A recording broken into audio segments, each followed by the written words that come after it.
كنت بقول لنفسي استحالة أعمل سمك مشوي في البيت، بس جربته واعتمدت تتبيلة حلوة طلع خطير. لازم تجربوه لأن انتوا هتغيروا رأيكم ومتأكدة هتحبوه. سمك مشوي بتتبيلة حلوة جدا، دخلته الفرن وطلع يجنن، وكمان أكلة خفيفة للناس اللي بتخفف.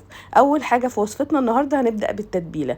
هنا معايا فصوص الثوم، وكمان هنا بحب أضيف جزر، فلفل أخضر أو ألوان، وفلفل حار، ده اختياري طبعا. والشبت بيطلع خطير مع الأسماك، لازم تحطوه دايما. واكيد عصير ليمون، عصير ليمون كتير كده.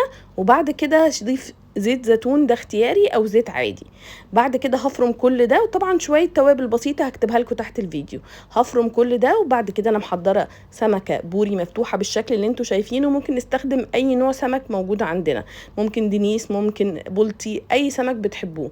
بعد ما فتحته وغسلته كويس هتبله وادخله الفرن على درجه حراره 180، الرف وسط، مش هياخد وقت كتير.